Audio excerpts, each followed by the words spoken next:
Herkese merhaba. Bu videoda yeni doğan bebekler için crop üst ve yani crop üst alt takım yapacağız. Altımız etekli olacak. Üstümüzde crop sıfır kollu bir şey yapmayı düşünüyorum. Her zamanki gibi yeni doğan çekiminde biliyorsunuz Nako Paris kullanıyorum. Bu ipi çok uygun buluyorum bebekler için. Güzel bir yapısı var. Şiş numarası olarak 4,5-5 milimetre kullanacağım. Bir makasımız bir de metremiz var. Ben size ölçüleri vermek için, yani farklı bir ip kullanan ya da farklı bir şiş kullananlar için ara ara ölçüleri vereceğim. O yüzden metremi malzemeler arasında sayıyorum ama sizin ihtiyacınız yok tabii ki. Dilerseniz başlayalım. 12 ilmek oluşturacağız şimdi. Yapamadım. 1 2. Evet, 12 ilmeğimiz tamam. Şu fazla kalan ipi ben bir toparlayayım. Şimdi 4 sıra arttırma yapmadan öreceğiz. Bu birinci sıramız. Düz bir şekilde örüyoruz ilk sıramızı.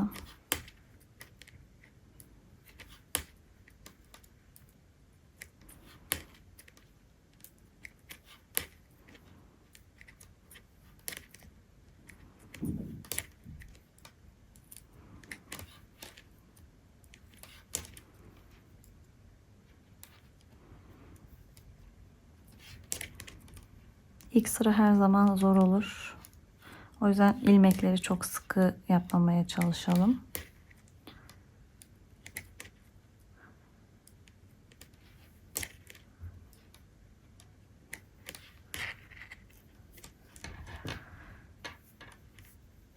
Birinci sıramız bitti. Şimdi tersini çeviriyoruz. İkinci sıradayız.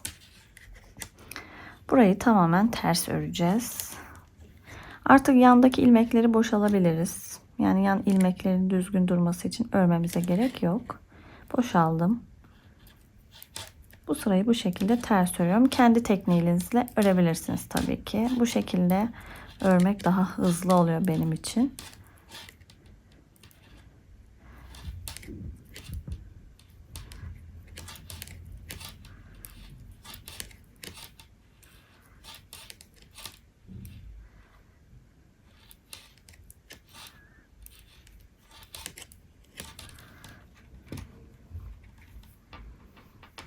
Şimdi 3. sıraya geçiyoruz.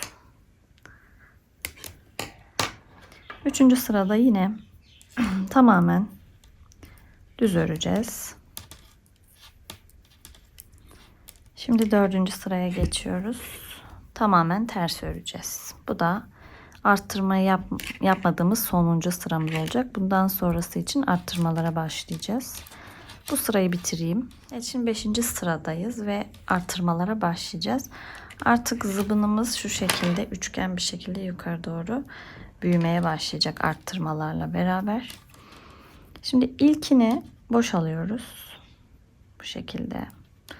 İkincisinde arttırma yaparken şişimize şöyle yeni bir ilmek geçiriyoruz. Bu arada sıranın sağında ve solunda 2 tane arttırma yapacağız. Bu birincisiydi. Son bir ilmek kalana kadar örüyoruz düz bir şekilde. Bu arada arttırmalarımızı hep ön sırada yapacağız. Arka sırada arttırma yapmıyoruz.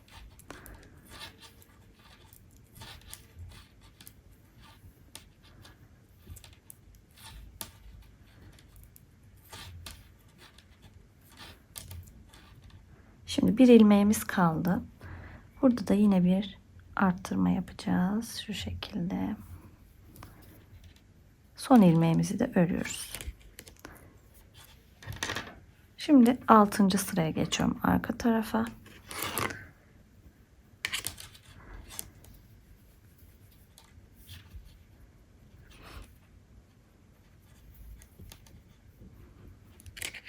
Burada hiçbir şey yapmıyoruz. Yine ilk ilmeğimizi boşaldık. Ters bir şekilde öreceğiz. Tabii şurada ilmek oluşturmuştuk. O biraz sıkı olmuş. Evet. Devam ediyoruz. Bir arttırma sırası daha göstereyim. boşalıyoruz.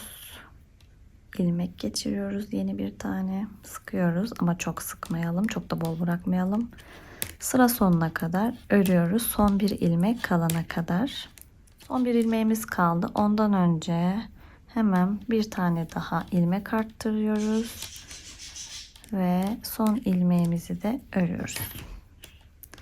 Artık örgümüz yavaştan üçgen olmaya başladı. Kenarlarda artmaları görüyorsunuzdur.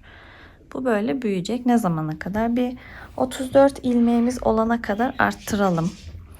Bakayım 2, 4, 6, 8, 10, 12, 14, 16 oldu şu anda. 34 tane olana kadar ilmeğimiz bu işleme devam ediyoruz. Evet, zıbınımızın bacak oyuntuları oluştu şu anda. Arka parçayı örüyoruz şu an. Bacaktan yukarı düz bir şekilde çıkacağız. Şimdi belli bir süre sadece arttırma yapmadan dümdüz öreceğiz. Ne kadar ördüğümü ben size birazdan söyleyeceğim. Şu şekilde ön tarafı düz, arka tarafı da ters olacak şekilde arttırma ve eksiltme yapmadan öreceğiz. Evet, şimdi şöyle göstereyim. Şurada bir düzleşme var. Çünkü 6 sıra arttırmadan ördüm. Yani şöyle saydım. Bir ön sıra düz, 2 numara ters, 3 numara düz, 4 ters, 5 düz, 6 ters. Yani toplam 3 düz, 3 ters ördüm 6 sıra. Şimdi ise bir eteği için fırfır yapacağımız bir sıralık bir ters sıra yapacağız. Sadece bir sıraya özel bu durum. Normalde burada düz örüyorduk. Burada ters öreceğiz bir sıra. İlk ilmeği boşalalım. Sadece bu sıraya özel bunu yapıyoruz. Çünkü eteğimizin fırfırını yapacağız sonra buraya. Burayı bu şekilde ters öreceğiz.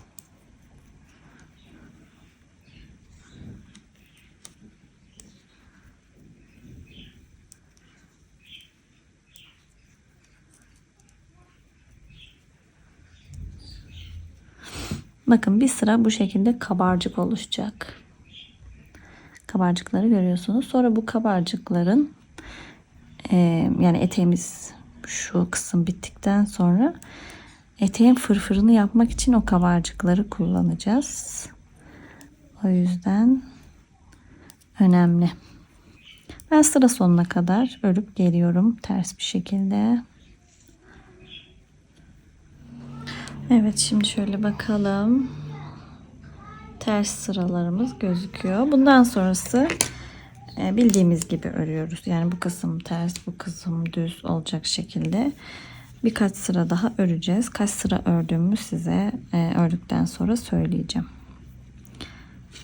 Şimdi burayı tekrar ters öreceğiz.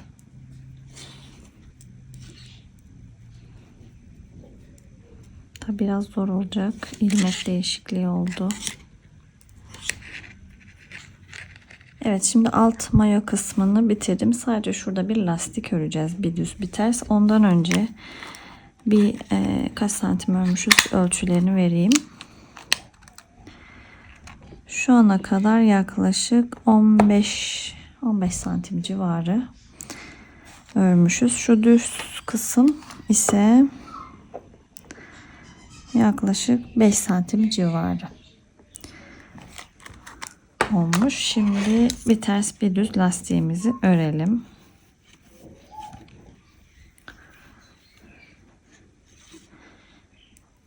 Bir düz ipi öne aldım.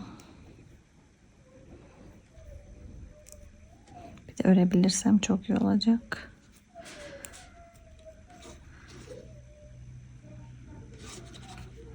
Bir ters, bir düz, bir ters, düz,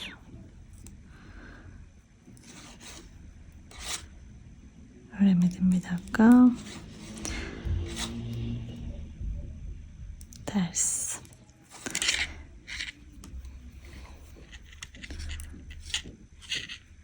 düz, ters. Bu şekilde sıra sonuna kadar örelim. Evet, şimdi bir ters bir düz sıramız bitti.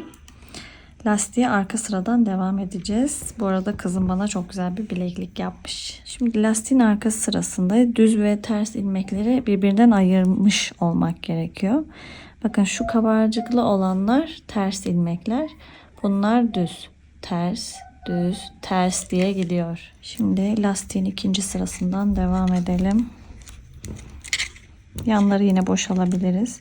İkincisi ters ilmek. O yüzden bu şekilde devam ediyorum. Yani düz gördüğümüzü düz, ters gördüğümüzü ters örerek devam edeceğiz bu sıraya.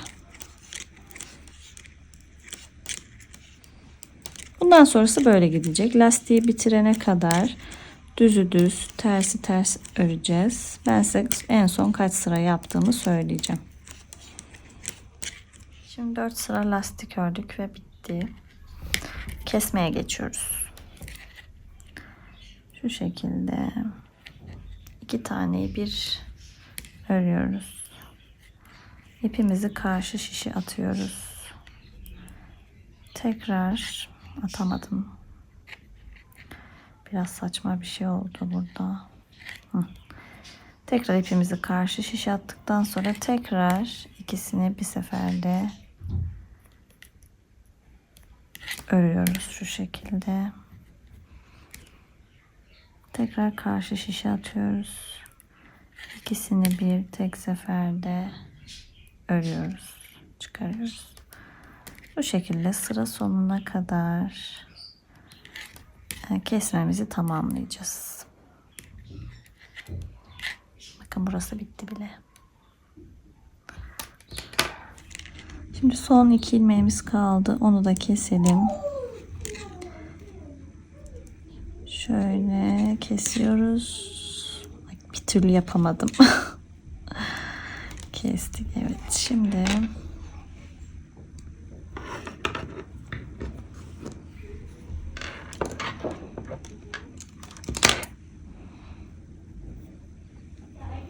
şu şekilde kesiyoruz ve sonra ilmeğimizin içerisinden geçirip sıkıyoruz. Ve birinci parçamız bitiyor. Bu şekilde. Şimdi ön parçaya geçeceğiz. Şimdi ön parçaya geçiyoruz.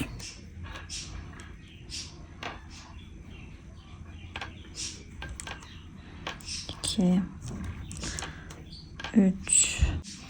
Arka parçaya göre ön parçayı biraz daha kısa yapacağız. Yani zıbın mantığı olarak düşünebilirsiniz bebeklerdeki. Arka parça her zaman daha uzun oluyor. O yüzden ön parçamız daha küçük başlayacak. Yani şöyle anlatayım. Şu ilk 4 sırayı yapmayacağız. Direkt 14 ilmek olan yerden başlayacağız. 8, 10, 12,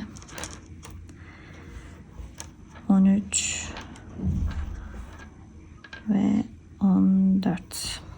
Şimdi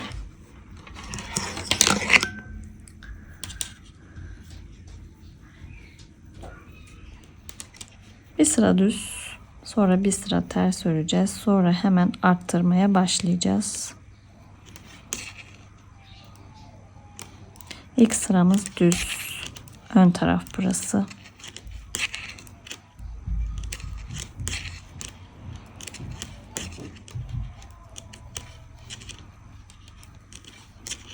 Bitirelim hemen burayı. Bir düz, bir ters ördük. Şimdi hemen arttırmaya başlıyoruz. Nasıl yapıldığını biliyorsunuz. Bundan sonrası aynı. Boşaldım. Bir tane arttırdım. Son bir ilmek kalana kadar örüyorum. Bir ilmek kaldı. Tekrar arttırma yapıyorum. Ve örüyorum. Ne zamana kadar? 34 ilmek olana kadar ördük.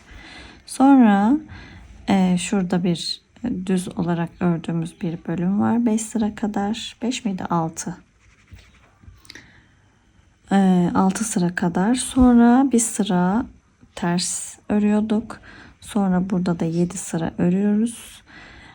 Ondan sonra şurada bir tek bir düz bir düz bir ters bir düz bir ters lastik örüyoruz. Lastiğimizde 4 sıra olacak şekilde sonra kesmeye geçiyoruz. Aynısı bundan sonrası. O yüzden tekrar videoyu almayacağım. Sonra bu iki parçayı birleştirip eteği yapmayı göstereceğim size. Evet, iki alt parçayı bitirdik. Şimdi bunların dışı birbirine bakacak şekilde üst üste getireceğiz. Ve kenarları şu arttırma kısmı bitmişti ya şurada. Oraya kadar şu kısımları dikeceğiz. Eğer şu şekilde telli şişiniz varsa eteği bir bütün olarak yapabilirsiniz. Yani bunu diktikten sonra şuraya etek yapacağız. Böyle bir şişiniz varsa eteği dikişsiz bütün olarak yapabiliyoruz. Ama bu yok diyorsanız ve telsiz şiş ile yapmışsanız dikmeden önce, birazdan yapacağım etek işlemi için, siz dikmeden önce yapın. Şuraya eteğimizi yapıyoruz. Buraya da eteğimizi yapıyoruz. Ondan sonra dikiyoruz. Ama bu şekilde küçük telli şişim var diyorsanız diktikten sonra da etek örebiliyoruz. Yalnız şuna dikkat etmemiz gerekiyor. Her ikisi için de şu tek olan sıra kesinlikle yan yana gelmeli. Yani dikiş yaparken buna dikkat etmeliyiz. Yoksa eteğimiz güzel durmaz. Şimdi ben tek parça yapacağım için etek kısmını bunu dikeceğim yanlarını. Şuraları üst üste getireceğim. Özellikle şu iki yerin karşılıklı olmasına dikkat edeceğim ve dikeceğim.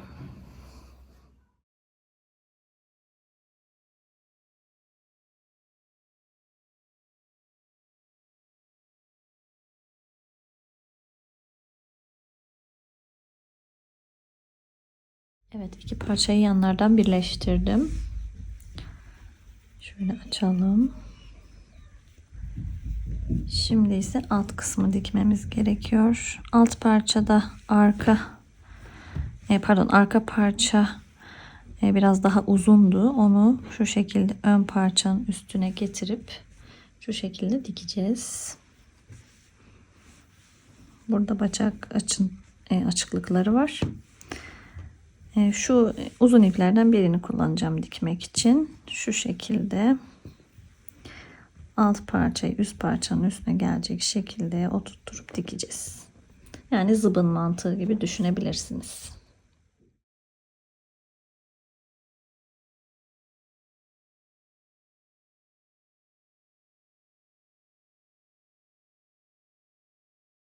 Evet, şimdi etek kısmı için ilmek toplayacağız. Bu kısımda zorlanabilirsiniz. Zorlanırsanız tığdan yardım alabilirsiniz.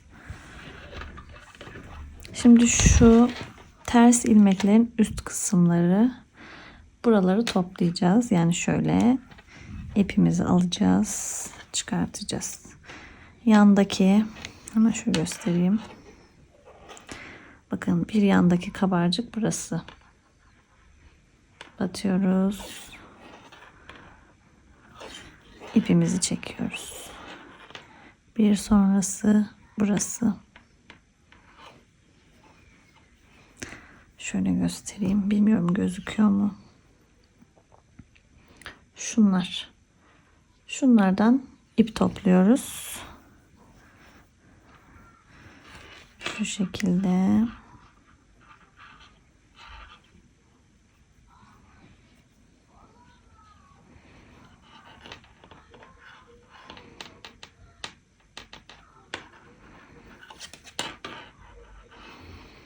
Zorlanırsak şöyle yapıyoruz. Uygun bir tığ yardımıyla, bu 2,5 milimetre, tığımızı takıyoruz.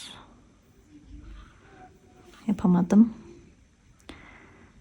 Tığımızı takıyoruz, ipimizi çekiyoruz. Sonra şişe yerleştiriyoruz. Bu şekilde de yapabilirsiniz. Çok zorlanırsanız, tekrar söyleyeyim, şu üstteki ilmeklerden ip topluyoruz. Ben bitene kadar yapayım şimdi.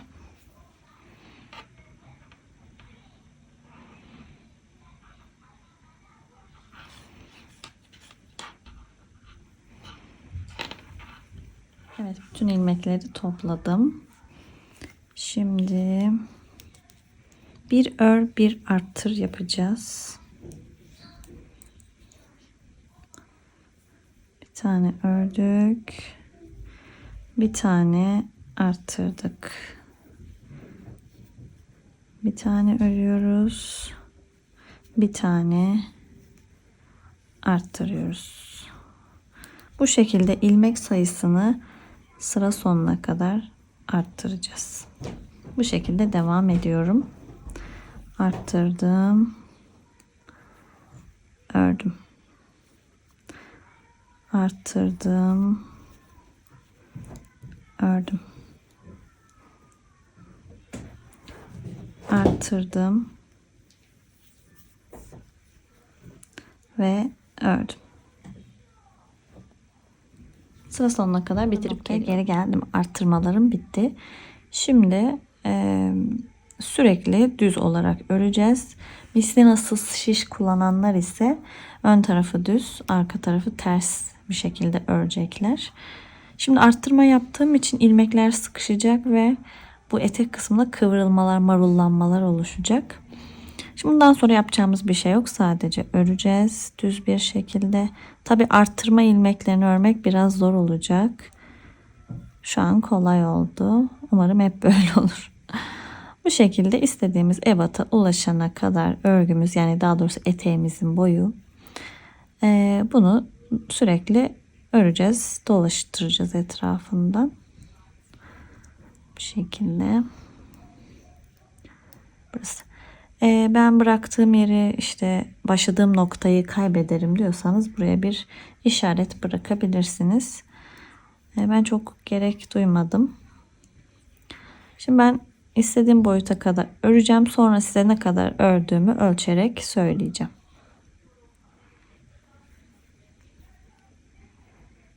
Evet, eteğimizin uzunluğu şu kısım 4 santimetre. 4 santimetreye ulaştıktan sonra kesme işlemine başlıyorum. 2 taneyi bu şekilde bir örüyoruz. İpimizi karşı tarafa atıyoruz. İkisini bir örüyoruz. İpimizi karşı tarafa atıyoruz. Sıra sonuna kadar bu şekilde yapabilirsem. Yapamadım bir türlü.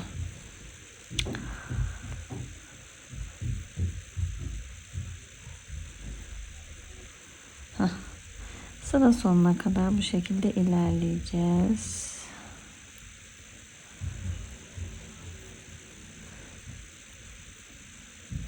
Niyeyse çok zorlandım.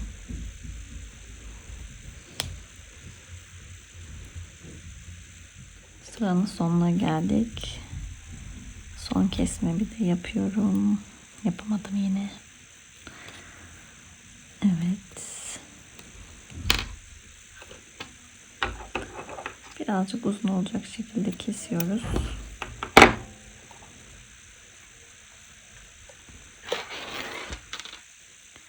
İçinden geçirelim ilmeğimizin ve sıkıştıralım. Şimdi şurada bir ayrıklık oldu. Bunu tığla kapatacağım. Karşı taraftan tığımı sokuyorum. İpimi buradan çekiyorum. Buradaki ayrıklık kapanıyor. Bu şekilde. Bunu arka tarafta bir yere düğümleyeceğim. Tabii çok da sıkmadan, formunu da bozmadan. Bunu bu şekilde içeriye tutturuyorum.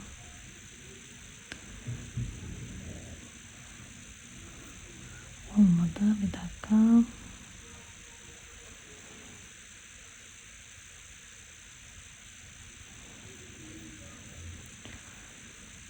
Sonra bir düğüm daha atalım.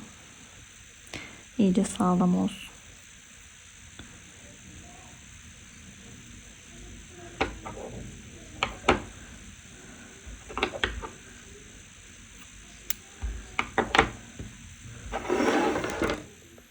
Evet, şöyle temizleyelim masamızı.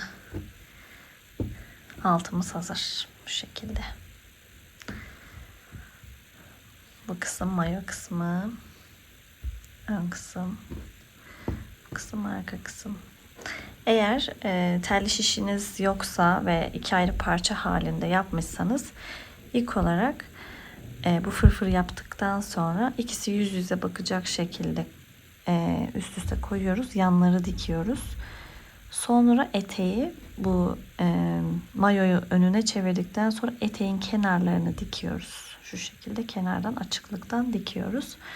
Ve yine oluyor. Yani illa telli şişinizin olmasına gerek yok. Daha önce telsiz şişle de yaptım aynı modeli. Hemen hemen aynısı oluyor. Bir fark olmuyor. Sadece şu kenarlarda küçük bir dikiş izi belli oluyor. Onun dışında bir sorun, fark oluşmuyor. O yüzden telsiz şişim yok diye üzülmeyin. Bu şekilde altımız tamam. Şimdi part 2'de üst için yani crop'umuz için buluşalım.